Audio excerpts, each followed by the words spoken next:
Gue sering banget berantem sama orang tua, sering banget beda pendapat, sering banget musuhan sama orang tua. Gue yang melawan orang tua. Jadi mungkin karena, oke, di belakang gue banyak banget dosa. Jadi Allah tegur, hey, kamu tuh udah banyak dosa. Jadi kamu harus dikasih pelajaran.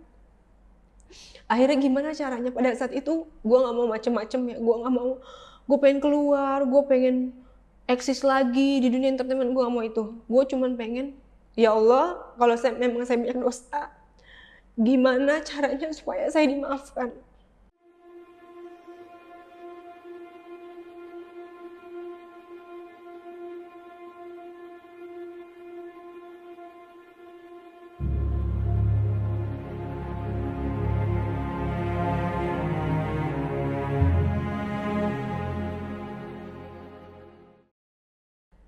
Bahkan dunia entertainment pun menawarkan untuk ada suatu acara yang menawarkan gue nggak pakai hijab, tapi stripping. Waduh, acara pagi-pagi gitu kan. Buka jilbab. Iya, pokoknya stripping talk show gitu. Yang akan diduetkan dengan suami gue dan ada satu lagi yang trio gitu loh. Mau nggak gitu? Nanti pada saat keluar nanti kamu trio bikin acara gitu kan. Tapi gue bilang mau aja. Trio lagi ini itu Galih bukan? Nah, kenapa? Galih. Ya pokoknya enggak, beda. Pokoknya adalah presenter 3 orang. Terus gue bilang boleh tapi tetap berhijab. Ya cuman dia minta ya sayang banget ya katanya gitu. Akhirnya ya mau nggak mau gue dengan penolakan Bismillah aja deh, ya Allah. Itu stripping lagi gitu kan. Sekarang acara stripping susah banget dapetnya. Tapi dengan penolakan tuh Bismillah aja. Akhirnya ya udah gue tetap menjalani. Dan tidak ada kegiatan yang berarti, cuman ya kayak ngevlog. Pada akhirnya sampai akhirnya gue pengen punya usaha yang diridhoi Allah. Mungkin kemarin-kemarin usaha-usaha gue tidak diridhoi Allah, makanya Allah murka gitu ya. Gimana ya, usaha apa ya yang Allah benar-benar sayang dan Allah ridho ya. Akhirnya timbullah keinginan gue untuk bikin hijab dan mukena gitu loh. Karena bukan dari sisi komersilnya yang gue lihat, karena iya, kayak gini nih yang gue pakai nih. Seperti itu. Karena gue nggak lihat dari sisi komersilnya ya. Kalau komersilnya mungkin ya untungnya mungkin nggak seberapa atau apa. Tapi gue pengen ada misi dakwahnya, ada syiarnya. Karena gue ini hijrah loh. Gue ini orang yang hijrah, yang gue pengen ada orang-orang lain juga yang juga hijrah sama kayak gue. Ayo kita siarkan kebaikan gitu loh. Kalau selama ini kemarin gue tidak membuahkan kebaikan, tidak membuahkan manfaat, insya Allah sekarang walaupun dengan tertatih-tatih, dengan memulai lagi dari nol, bahkan dari minus gitu ya, gue pengen ya apa yang gue upload, apa yang gue sharing, itu jadi pahala gitu loh. Termasuk gue jualan hijab dengan orang memakai, menutup auratnya gitu. Itu kan pahala jariah buat gue juga. Nah itu bekal di akhirat nanti, karena gue nggak punya bekal gitu. Gue cuman ya Allah ampunilah dosaku, aku hanya ingin diampuni gitu loh. Aku nggak pengen mendapatkan ini. Bagaimana caranya untuk mengampuni ya? Kita harus timbangan amal kita harus lebih banyak daripada dosa kita gitu. Karena kita kan nggak tahu apa yang membuat kita masuk surga, hal apa juga yang membuat masuk neraka. Ya siapa tahu dari hal yang menurut gue ini hal kecil ya, jualan hijab, terus mukena, terus juga sharing kata-kata Al-Quran atau sunnah di sosmed. Siapa tahu hal itu yang bisa menjadikan gue masuk ke surga gitu. Gue nggak pernah tahu. Jadi walaupun setelah berhijrah ini job ya tidak seperti lancar seperti sebelumnya, sebelum berhijab, tapi ketenangan hati itu sangat mahal harganya loh. Yang gue dapat adalah ketenangan hati gue. Jadi sekarang tuh kalau tersingkap dikit aurat gitu ya, kayak malu gitu, kayak nggak enak. Padahal dulu seksinya kayak apa. Jadi bener-bener sekarang gue ngerasain ketenangan dan gue serahkan sama Allah, ya Allah, apapun masalahku dan masalah keluargaku, tolong urusi urusan duniaku ya Allah. Karena kita bingung gitu sama doa kita sendiri, ya Allah, aku pengen dibelikan rumah atau diberikan mobil, diberikan pekerjaan yang stripping, yang biar terkenal, biar apa.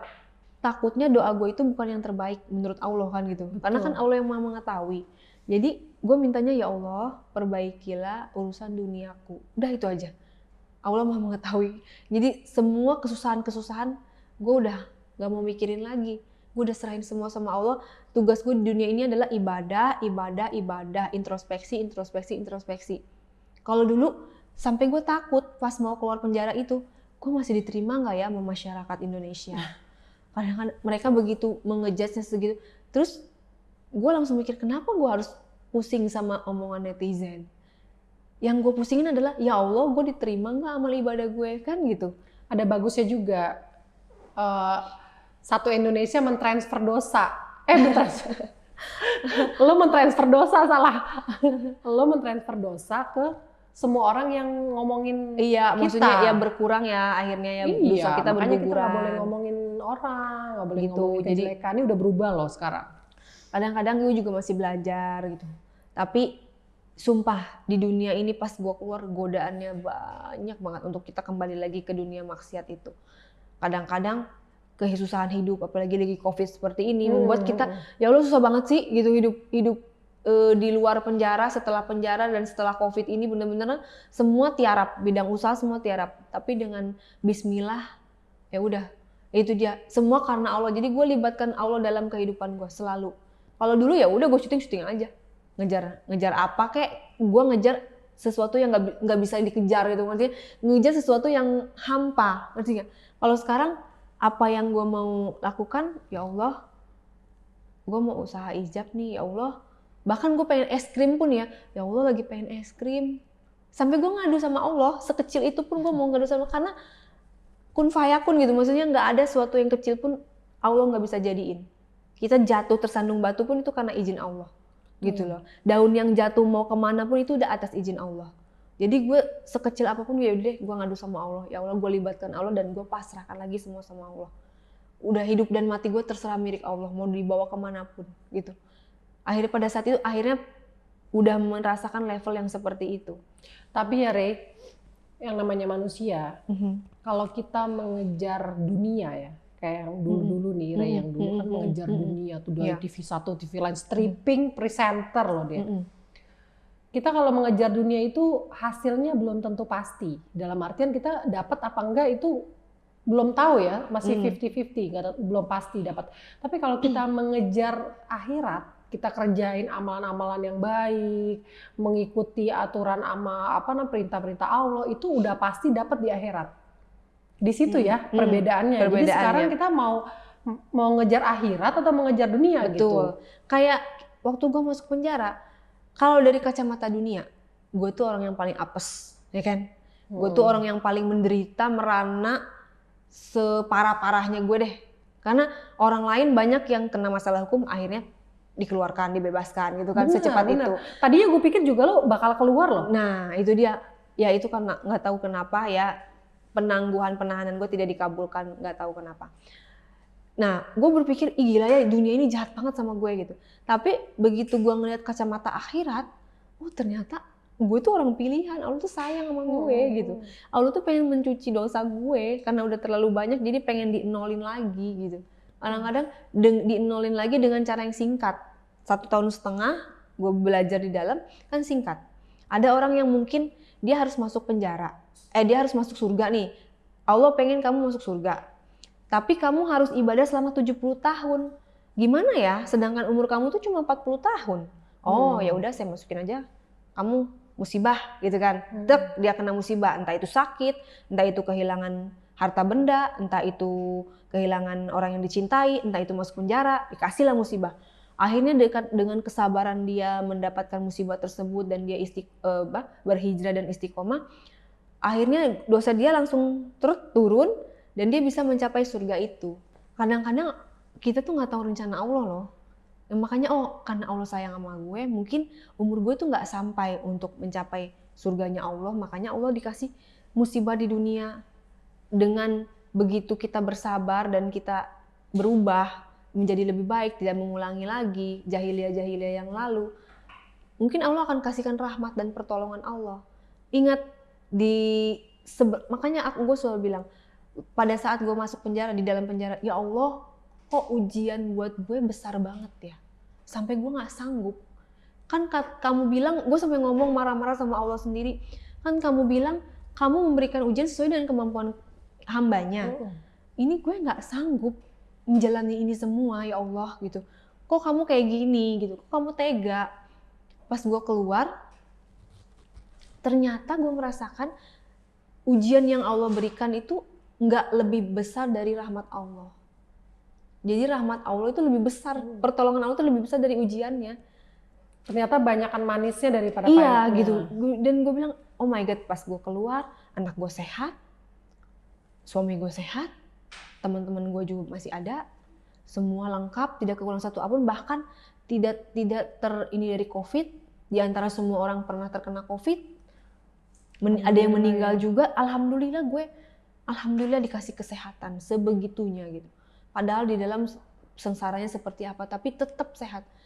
Alhamdulillah, Mak, gue selama 1 tahun lebih di penjara, gue nggak pernah sakit. Gue nggak pernah sakit. Allah nggak kasih gue sakit, padahal makan gue seadanya, nasi cadong. Terus tidur juga nggak tentu, nangis terus setiap hari. Tapi Allah nggak kasih sakit sama sekali. Bahkan masuk angin pun enggak gitu. Jadi bener-bener gimana ya, bentuk kasih sayangnya Allah tuh kadang-kadang kita harus lihat dari jauh gitu, dari sudut pandang yang berbeda gitu. Kalau kita lihat dari kacamata dunia mungkin nggak akan sampai gitu loh. Kalau dari akhirat ya udah, Allah sayang makanya Allah bikin seperti ini. Jadi gue sampai detik ini pun gue nggak pernah dendam pada siapapun atas musibah yang kemarin. Gue justru merasa bersyukur dan berterima kasih. Dan semua itu udah atas kehendaknya. Semua itu atas kehendaknya. Mungkin aja kalau gue lanjut dan gue nggak masuk, akan lebih parah untuk gue nantinya gitu. Benar. Dan itu musibah itu rezeki ternyata buat gue. Rezeki seperti ini. Tidak berwujud uang tapi ya. Iya, tidak berwujud. Rezekinya seperti ini ya, gue sekarang menjadi orang yang lebih baik. Gue juga sekarang, suami gue juga banyak berubah, lebih baik. Mungkin kalau nggak masuk, kita berdua akan lebih bejat lagi, akan lebih jahiliyah lagi gitu. Nah itu. Rey, waktu lo di dalam ya, gue kan baca-baca ada berita lah gitu ya. Terus dengar ada salah satu berita bilang lo katanya ada kepikiran mau bunuh diri. Iya. Itu bener nggak? Bener. Gue kepikiran mau bunuh diri pada saat baru awal masuk seminggu setelah masuk gitu kan. Seminggu setelah masuk, karena itu dia ketidakterimaan gue atas musibah gitu loh, atas ujian. Kenapa kayak gini? Oh, gue berpikir dengan gue mengambil jalan pintas, mengakhiri hidup ini, berarti permasalahan itu akan juga berakhir, gitu loh. Tetapi yang menyadarkan gue adalah anak gue. Oh, buat apa? Kamu mengambil jalan pintas, terus kamu mati selamanya, terus kamu gak ketemu anak kamu dong. Sedangkan anak kamu itu menunggu kasih sayang kamu sampai besar loh, sampai dia kuliah loh. Kamu kan di sini juga mungkin berapa lama sih? Setahun, 2 tahun. Tapi kan nggak akan dengan jalan pintas tersebut anak yang jadi korban gitu loh. Dan gue nggak mau sebodoh itu. Gue dikasih sama Allah musibah, terus gue memilih untuk musibah yang lebih besar lagi, yaitu bunuh diri. Itu kan bunuh diri itu kan dosanya besar banget. Jadi seketika itu gue sadar, oh ya Allah, jangan. Dari situ langsung ya udah deh, terima, jalanin apapun itu. Ada hikmahnya, gue kenal sama orang-orang yang ternyata banyak juga, orang-orang yang dari yang mulai tajir sampai orang yang kekurangan sekali, di sana banyak. Gue bertemu dengan orang-orang hebat, ada politikus juga, ada pengusaha, ada orang biasa, banyak dari berbagai kalangan. Di situ gue belajar, oh ternyata hidup tuh seperti ini, gitu.